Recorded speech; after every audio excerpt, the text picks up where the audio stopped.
यात्रा के बारे बिल्कुल जिस तरीके से वो अपने पिताजी की लेगेसी को आगे बढ़ा रहे हैं, जिस तरीके से नीतीश कुमार जी हमेशा लोगों के बीच में रहे हैं, लोगों के लिए काम किया उन्होंने और बहुत अप्रोचेबल नेता रहे हैं। कोई भी कभी भी चाहे तो उनको अपनी बात बता सकता है। तो ये बहुत हम सराहनीय कदम है निशांत कुमार जी का और सभी लोगों का समर्थन भी उनके साथ है।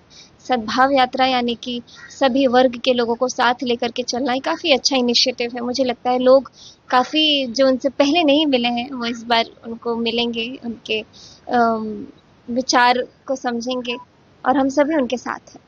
में निशांत जी ने पहले कोई पद लेने से पहले ये विचार किया कि पहले भी बिहार के लोगों से मिलेंगे, उनको जानेंगे।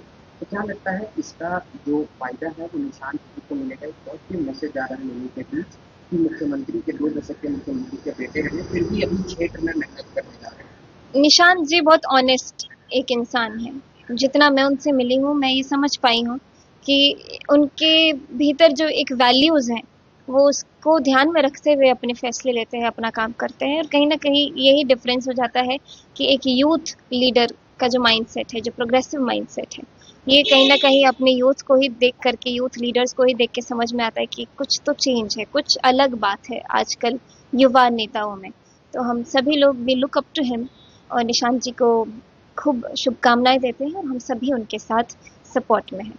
मुख्यमंत्री सम्राट चौधरी जी ने एक बात कही थी कि अगर कोई भी महिला के साथ कोई भी अपराधी छेड़खानी करता है तो उनके ऊपर माला मत डालिए, उनके ऊपर माला चढ़ा दीजिए। हाँ, क्या कहना मैं चाहिए महिलाओं की सुरक्षा के लिए? मैं खुद जब फ्लोर टेस्ट जिस दिन था उस दिन जब विधानसभा में मुख्यमंत्री जी ने बहुत सारी ऐसी बातें की जो मुझे खुद पर्सनली मुझे बहुत अच्छा लगा और बहुत मोटिवेट किया कि ये जो ज़ीरो टॉलरेंस बिहेवियर है बहुत ज़रूरी है आज के डेट में। जिस तरीके से मैं देख रही हूँ सिर्फ बिहार में ही नहीं, जो घटनाएं बिहार के बाहर के राज्यों में भी हो रही है उसी प्रकार बिहार के अंदर भी कुछ केसेस जो सामने आए और बहुत ज़रूरी है कि अपराधियों का मनोबल तोड़ा जाए, उनको ये एहसास कराया जाए कि अ, भले ही संविधान में फांसी की सज़ा रेयरेस्ट ऑफ द रेयर है, लेकिन इसका मतलब ये नहीं है कि आपकी हिम्मत बढ़ती जाए और आप लूटपाट करते जाएं। बहुत ज़रूरी था ये सब जो कदम हमारे मुख्यमंत्री जी उठा रहे हैं, मैं उनको बहुत हृदय से उनको धन्यवाद कहना चाहती हूँ कि बहुत ज़रूरी है एक डिटरेंस होना अपराधियों के बीच में ताकि वो आगे कभी ऐसा कोई गलत काम करने की ना सोचें। जी जी मैं तो कल एक और चीज़ देख रही थी कि अपराधियों को जो एनकाउंटर में पुलिस ने गिराया और हमारे जो विरोधी जो पार्टी है उसमें भी जात और ये सब कर रहे हैं, धर्म कर रहे हैं, जात अलग कर रहे हैं। मैं तो काफ़ी डिस्गस्टेड फील कर रही थी कि आप अपराधियों को बचा रहे हैं, आप उनके सरनेम्स को लेकर के एक नया एंगल क्रिएट कर रहे हैं कि खाली इसी सरनेम के लोगों को क्यों। There are so many things happening in Bihar right now. मैं खुद बहुत चीज़ें समझने का प्रयास कर रही हूँ। एक तरफ बहुत खुशी होती है कि लॉ एंड ऑर्डर जिस तरीके से एकदम टाइट होते जा रहा है और अपराधियों के अंदर वो खौफ जो होना चाहिए वो बढ़ रहा है ताकि आगे कोई ऐसा अपराध ना हो, कोई ऐसी गलत घटना ना हो।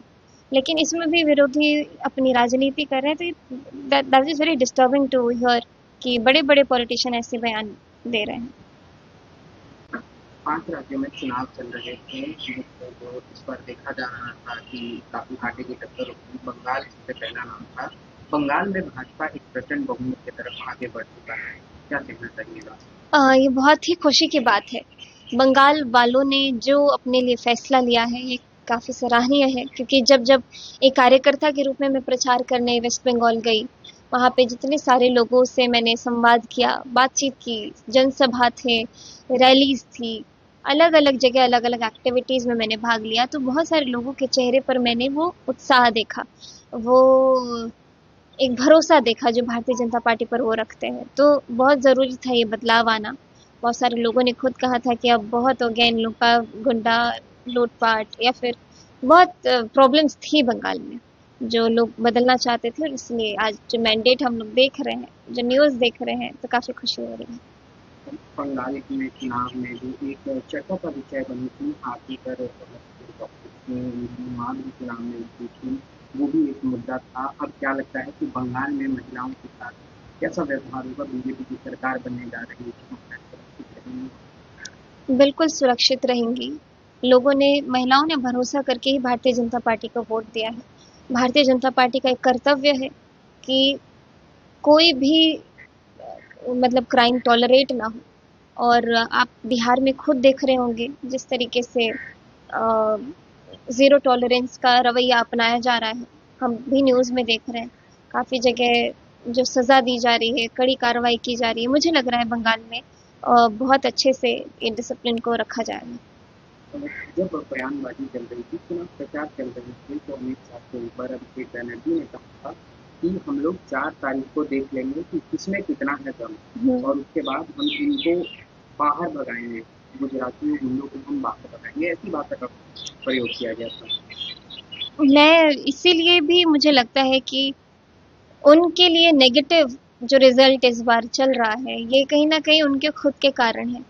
कई बार तो आपकी विचारधारा, आपके बोलने के तरीके से समझ में आ जाती है कि आप किस प्रकार के मानसिकता रखते हैं। तो बहुत सारे ऐसे-ऐसे अलग-अलग इंस्टेंसेस हैं, बहुत बार ऐसी-ऐसी चीज़ें कही गई हैं, जो एक तरीका नहीं है अपनी बातों को रखने का। तो कहीं न कहीं लोग देखते हैं, लोग बहुत समझदार हैं, वो मानसिकता समझते हैं, विचारधारा समझते हैं कि उनको कहीं न कहीं बंगाल का जो ये रिज़ल्ट हम लोग देख रहे हैं, ये विचारधारा की एक जीत है, एक डिसिप्लिन की जीत है। तो हम लोग तो काफ़ी खुश हैं और विरोधियों का काम है विरोध करना। हम उनसे एक्सपेक्ट नहीं करते कि हमारे साथ-साथ चलें, हमारे साथ रहें, क्योंकि इसीलिए उनको विरोधी कहा जाता है। और आपका असम में भी लोकल जीत मिल रही है,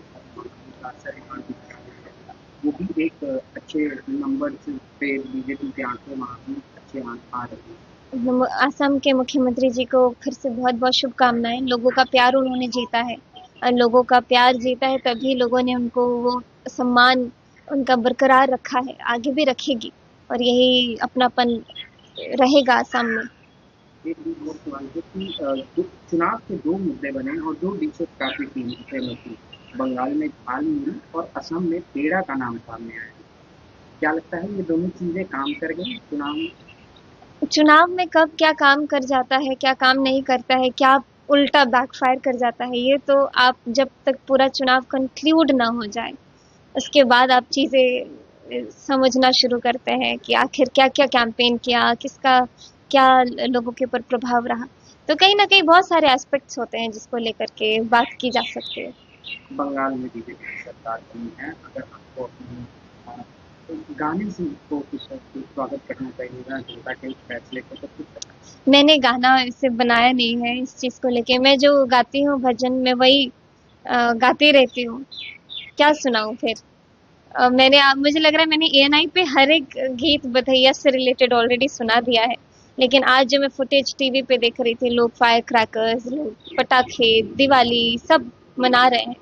तो यही गाने का मन करता है कि राम आएंगे तो अंगना सजाऊंगी, दिया जला के दिवाली मैं मनाऊंगी, मेरे जन्म के पाप सब मिट जाएंगे, राम आएंगे, मेरी झोपड़ी के भाग आज खुल जाएंगे, राम आएंगे।